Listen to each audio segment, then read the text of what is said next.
Komið þið sæl og velkomin í þennan fyrsta þátt í þáttaröðinni Eldað á Hálendinu. Í dag ætlum við að gera einfalda rétt. Ég heiti Kristinn Jónsson og mun sjá að matreiða fyrir ykkur. Það sem við þurfum 1 stykki prímus, 1 stykki eldunargræði ofan á prímus. Við þurfum ekki vatn sem drykk.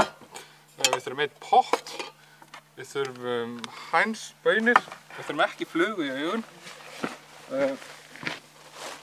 Og í samkaupum á Laugavatni þar er hægt að fá þessar pulsur hérna.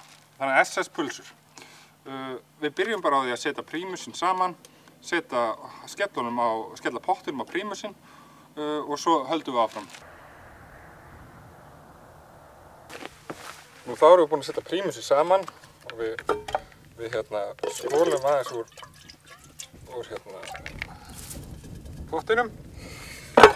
Síðan bara kveikjum við á þessu. Við skulum bara hafa þetta á lágum hita til að byrja með. Kveikjum á prímusnum. Hann byrjar að mölla. Já, þarna gerist þetta glæsilegt. Nú þá okkur ekkert að búin að við skellum bara pottinum á.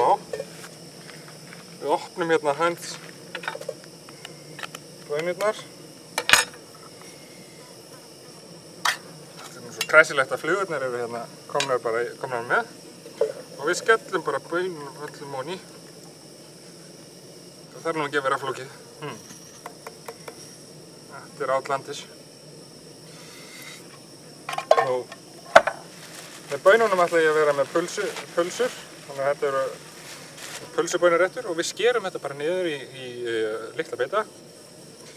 Eina pulsu, já svona já. Ég held að 1 pulsa sé nóg því það svo gríðarlega mikið næring og matur í baununum og ég í rauninni ekki að fara að taka með mér einhverjar matarleifar.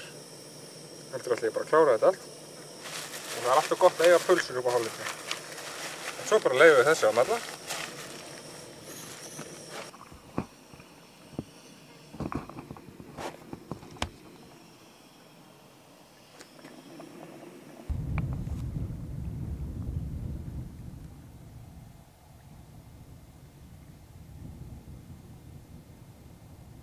Nú, ég leyfði þessu að malla í pottinum, sjóða í svona 3 mínútur, 3-5 mínútur og ólega, það þarf ekki að ræða það.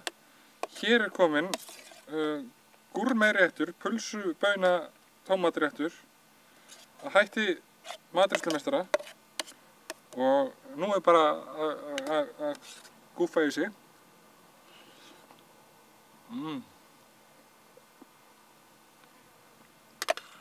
Alveg 100%. Svo bara að lokum þá er að muna það að þrífa pottin vel. Því í næsta þætti þá munum við verða með kjúklinga eða rjómasúpu blandaða.